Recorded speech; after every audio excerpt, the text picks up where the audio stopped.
Olá, caracolados, mais uma vez falando sobre antibióticos, hoje falando sobre os macrolídeos. Espero que vocês gostem, sejam bem-vindos e não esqueçam de se inscrever no canal. Se puderem contribuir com o canal para ajudar ele a crescer, melhor ainda, tá bom?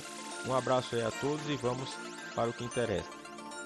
Agora falando sobre os aspectos gerais dos macrolídeos, temos que o primeiro deles, a eritromicina, descoberto em 1952, é um produto metabólico de cepas de Streptomyces erythraeus. E a claritromicina e a azitromicina são seus derivados diretos semissintéticos. São compostos hidrofóbicos contendo o anel lactona macrocíclico, formado principalmente por 12 a 16 elementos que são, por sua vez, ligados a outras moléculas estruturais, ou mesmo cíclicas, de açúcares aminados. E é exatamente esses açúcares aminados ligados a esses anéis lactona que vão dar a identidade e a diferenciação entre os diferentes macrolídeos existentes e estudados pela indústria farmacêutica. Essa classe de antibiótico é conhecida por seu mecanismo de ação de inibição da síntese de proteína, por isso são chamados de inibidores bacteriostáticos. Somente em altas doses terão um efeito bactericida, por exemplo, dos beta-lactâmicos. E a eritromicina, claritromicina, azitromicina e a fidoximicina são os principais exemplos ou representantes dessa classe. Em especial, a fidoximicina ela é indicada para tratamento específico de colites pseudomembranosas, causadas pelo Clostridium difficile. Entre as descobertas de propriedades farmacêuticas, a do próprio potencial antibiótico, também existem outros usos ou indicações dos macrolídeos, que são antivirais, antiparasitários, antimicóticos ou mesmo imunossupressores, até mesmo anti-inflamatórios. Essa classe de medicamento, a exemplo de qualquer outro antibiótico, possui resistência de certas cepas bacterianas e por isso levou ao desenvolvimento também de outras classes ou gerações de macrolídeos, a exemplo de cetolídeos, telitromicina e esperimericina. Agora vamos passar para a composição estrutural, em especial para a gente ter uma melhor visualização do que nós falamos. O anel lactona é muito grande, daí ele seja até conhecido como macrolactona. Ele é formado, como vocês podem ver, por uma cadeia cíclica de carbonos com muitas hidroxilas e outras estruturas com ésteres ligados a ela. E como padrão, esse anel ele tende a ser formado de 12 a 16 elementos em geral. E como eu havia falado para vocês, o que diferencia eles entre os macrolídeos justamente os açúcares, os açúcares ligados a eles. Em especial aí no exemplo trouxe a eritromicina de uns artigos que eu li, que justamente você pode observar aí o carbono 6, o carbono 11 e o carbono 12 ligados a hidroxilas e os dois açúcares ligados ao carbono 5 e ao carbono 3, que dão justamente identidade a essa estrutura do anel lactona, dando origem a um macrolídeo, a eritromicina.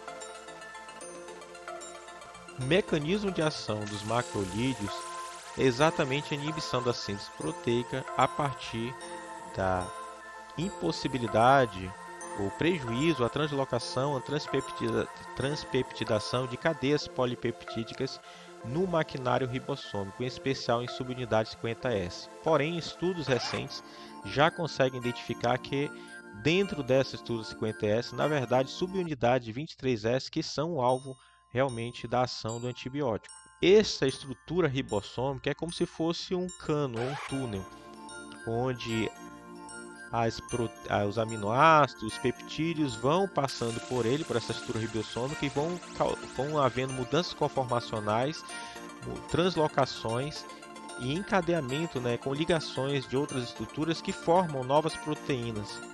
No entanto, o antibiótico ele, de certa forma, prejudica a saída desse maquinário ribossômico proteico da bactéria, e por conta que a maquinaria ribossomal está prejudicada, a saída desse túnel está prejudicado pela inibição ou das translocações. Novas proteínas não são sintetizadas, o que justamente interrompe aí o crescimento da bactéria, mesmo a sua sobrevida a longo prazo. Por essa razão, eles são considerados bacteriostáticos, pois de um primeiro momento eles não chegam a eliminar a bactéria, mas a longo prazo ele impede seu crescimento, sua multiplicação, enfim, e acaba em altas doses, inclusive servindo como bactericida. Agora vamos falar sobre algumas bactérias, citá-las, que são sensíveis aos determinados macrolídeos. Começando pela eritromicina, nós temos aí algumas cepas de bactérias que vocês podem ver, parar o vídeo para ler. Eu chamo a atenção para vocês sobre as bactérias que são resistentes à eritromicina, em especial o Streptococcus pneumoniae e o Staphylococcus aureus. Elas, as eritromicinas, também não possuem ação contra bacilos de bactérias gram-negativas entéricas anaeróbicas e têm pouca atividade, pelo menos em estudos in vitro, contra a Haemophilus influenzae e Neisseria meningitis. Daí você vai lançar mão de outro co-irmão da eritromicina. Vamos ver. Com relação à azitromicina e claritromicina, ambas têm atividade contra cepas de Streptococcus, Staphylococcus e tantas outras bactérias que vocês podem ler aí. Chama a atenção de vocês contra atividades antiparasitárias, que são especialmente atribuídas à azitromicina e à claritromicina, contra Toxoplasma gondii, e Cryptosporídeo e Plasmodium. A claritromicina também tem uma boa atividade contra Mycobacterium leprae, o Helicobacter pylori e o Mycobacterium avium intracelular. Nós lembramos a vocês que lá na frente nós vamos discutir que os macrolídeos em geral, em especial a azitromicina, e vocês agora estão vendo a claritromicina, tem uma boa atividade a nível intracelular. Então, organismos intracelular, como o Mycobacterium avium intracelular, são um alvo perfeito para o antibiótico. A azitromicina também ela é bastante efetiva como a Haemophilus influenzae, ao contrário da eritromicina que nós vimos agora há pouco, que não tem tanta atividade como a Haemophilus influenzae. Também possui a azitromicina atividade contra a Legionella, podendo ser utilizada também contra um parasita como o Toxoplasma gondii. Bactérias que são resistentes aos macrolídeos devem ser, então, eliminadas por outros tipos de macrolídeos. Na verdade, a evolução deles, que são, a exemplo, a telitromicina. Elas podem ser utilizadas, são um cetolídeo, que pode ser utilizado contra Streptococcus pneumoniae e o Staphylococcus aureus, que justamente são aquelas cepas de Staphylococcus resistentes à meticilina, conhecidas como a sigla MRSA. Como todos os antibióticos, em geral, os mecanismos de resistência bacteriana contra eles, em especial contra os macrolídeos, não é muito diferente. A bomba de fluxo, que é onde o antibiótico, ao adentrar no citoplasma após a parede ali da bactéria, ou a membrana dela, essas bombas de cotransportadores acabam expulsando o antibiótico de dentro da bactéria para o meio novamente, o que impede a droga de alcançar o alvo de ligação para ter efeito. Um outro mecanismo, ou ferramenta da bactéria é a diminuição da afinidade do alvo proteico com relação à droga.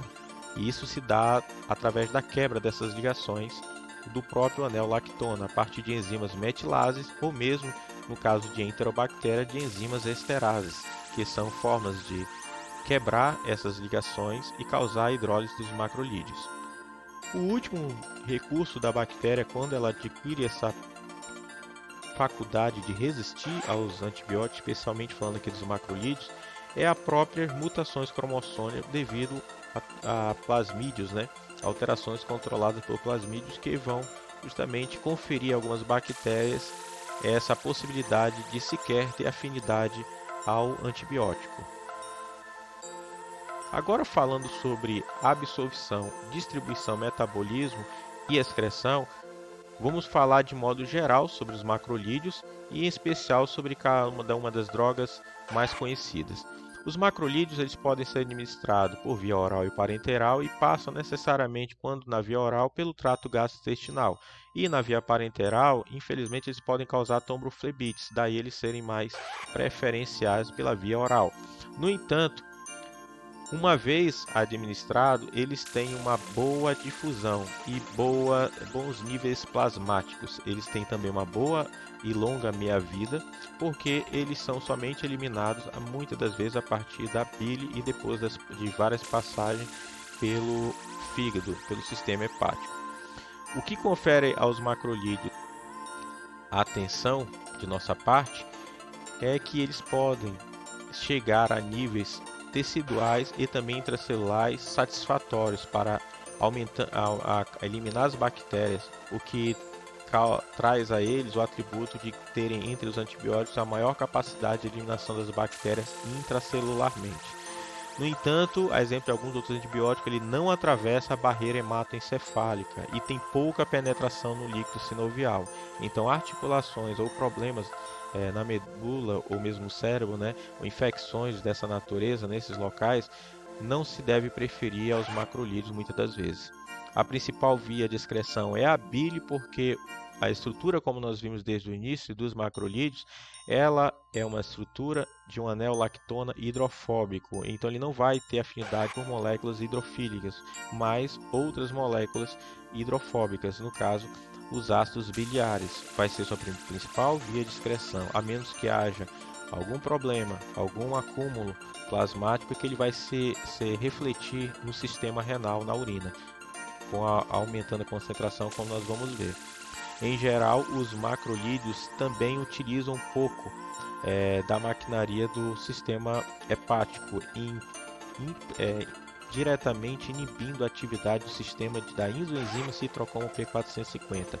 Logo, a administração, a prescrição de macrolídeo deve ser observada em relação a terapias combinadas com outros fármacos que dependem do metabolismo hepático, especialmente da enzima do citocromo P450, pois ele vai acabar prejudicando a excreção ou mesmo a metabolização do outro antibiótico, ou mesmo o outro antibiótico, por sua vez, pode impedir a ação do macrolídeo. Então, a exemplo que eu trouxe aqui para vocês dos artigos que eu li foi a teofilina, que ela depende justamente dessa isoenzima e ela é prejudicada pelo macrolídeo quando tomada paralelamente numa mesma prescrição. Agora, especificamente falando sobre a eritromicina, a absorção dela, como eu havia falado para vocês, em geral dos macrolídicos, passa pelo trato gastrointestinal, mas em especial a eritromicina ela é absorvida no duodeno. Então ela tem um desafio, ela tem que passar pelo estômago. E aí é que mora o problema. A eritromicina ela é degradada pelo ácido gástrico do nosso estômago, razão pela qual quando a gente vai comprar ela ou na farmácia a gente vê, ela sempre está em composições relacionadas ou ligadas a ésteres, como estearato, o esteolato ou etisucnato de eritromicina, porque é exatamente esse éster que vai permitir uma maior estabilidade na passagem dela pelo estômago até ela alcançar o sítio de absorção, que é o duodeno. A sua distribuição ela é rápida, exemplo de todos os macrolídeos, ela tem uma boa difusão intracelular, mas ela não alcança o cérebro e o fluido cérebro-espinhal, porque, como nós falamos, os macrolídeos em geral eles não atravessam a barreira hematoencefálica. Pode vir a ser ligada, a outras proteínas, delas é a proteína plasmática glicoproteína alfa-1 que é a segunda mais abundante no nível sérico, logo após a albumina. O que chama a atenção para vocês é que, a despeito dela não atravessar a barreira hematoencefálica e também qualquer barreira sinovial, ela, ao contrário, ela tem uma boa passagem pela barreira placentária. Então ela pode, numa mulher grávida, alcançar aí de 5 a 20% de sua concentração administrada, no caso, no ambiente fetal, e para as lactantes, ela pode inclusive estar presente aí no leite materno em até 50%, Daí a necessidade de, com o seu médico, saber se realmente os riscos e benefícios são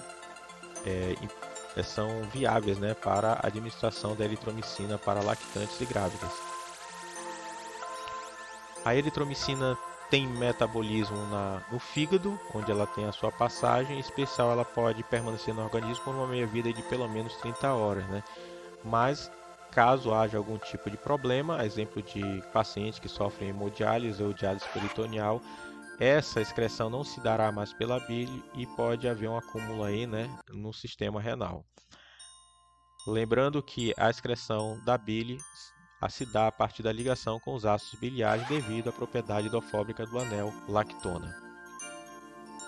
Outro macrolídeo que nós devemos conhecer um pouco mais sobre seu metabolismo, excreção, distribuição e absorção é a claritromicina. Sua absorção, exemplo de todos os macrolídeos, é também de gastrointestinal, preferencialmente, né?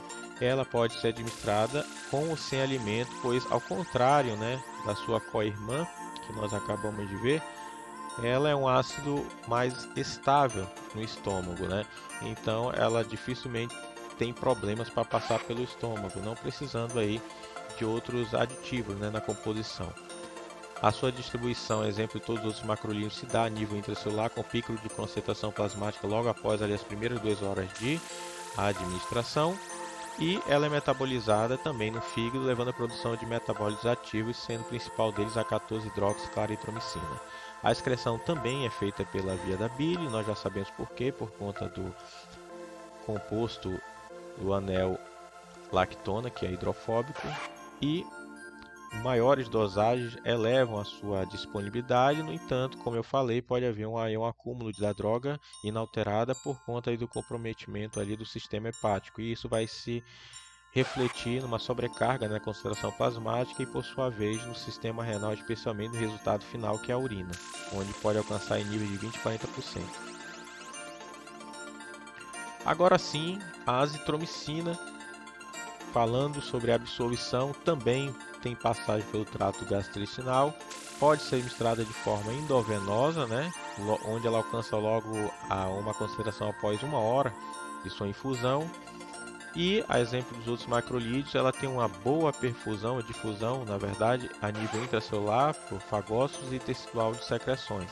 O tempo de meia-vida dela pode alcançar de 40 a 68 horas, então entre os macrolídeos ele é um dos mais altos, né, meia-vida. E, ao contrário da eritromicina, que é a primeira que nós vimos, ela não se encontra fortemente ligada àquelas proteínas plasmáticas, aquela segunda maior proteína que temos no nosso organismo, que é a glicoproteína alfa-1 ácida. Mas ela é encontrada livre no plasma em até 93%. A excreção, exemplo dos outros macrolídeos, também é feita pela bile e somente 12% da droga, caso inalterada, né, podem estar presentes na urina. As interações medicamentosas, exatamente dos macrolídeos. Então, a eritromicina, a claritromicina e a telitromicina vão inibir a atividade da enzima hepática, nós já vimos, e por conta disso, outros medicamentos que se utilizem dessa isoenzima hepática vão estar prejudicados. A eritromicina e a claritromicina também vão potencializar efeitos de algumas outras drogas, caso o paciente já esteja sendo medicado. Por exemplo, quem faz uso de carbamazepina, corticosteroides, ciclosporina, digoxina, alcaloide de ergot, teofilina, triazolam, valproato e varfarina não podem, a princípio, utilizar esse macrolídeo, pois vão ter ação sinergística dos macrolídeos, em especial a eritromicina e a claritromicina, em relação à sua farmacodinâmica. A coadministração de rifamicina diminui a concentração da telitromicina em até 80%. Isso aqui é muito importante porque nós vimos que a telitromicina é utilizada por bactérias resistentes aos macrolídeos em geral, e se eu já preciso de um antibiótico que seja bastante ativo contra essas bactérias resistentes, se eu cometer esse erro de permitir o uso paralelo de rifampicina, eu vou ter diminuído aí a concentração da telitromicina em até 80%, né? O que vai, por sua vez, diminuir, né, ou competir a atividade da droga. E a coadministração também de inibidores da própria enzima vão acabar competindo com os macrolídeos, que também inibem o citrocromo P450. Um exemplo deles é o itraconazol, aumentando a ação da telitromicina. Agora sim, vamos falar sobre as indicações. Bem, o principal delas é para infecções do trato respiratório. Então, se eu estou com uma pneumonia adquirida na comunidade, por exemplo, né, eu posso fazer uso já preferencial aí de um macrolídeo, a exemplo da azitromicina e claritromicina.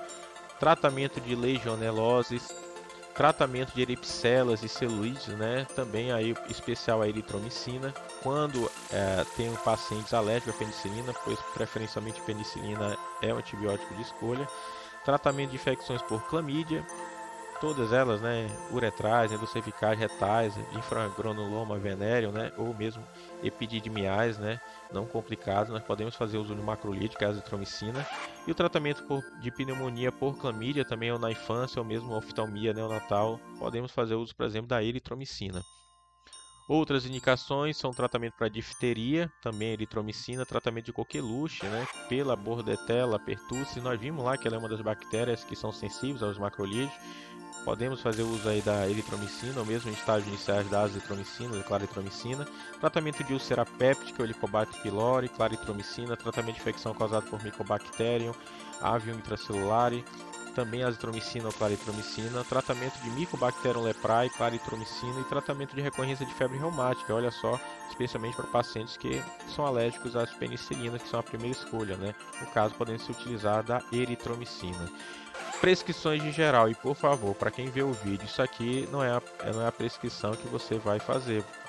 Só quem pode fazer uma prescrição é o médico. Isso aqui são prescrições citadas pelos artigos e livros que eu li, que estão na referência ao final. São prescrições em geral. As dosagens para cada caso é uma decisão médica. Só quem pode prescrever é o médico. Por favor, procurem o médico. Não façam nada do que as pessoas em geral acabam preconizando, que é a automedicação. Nunca façam isso.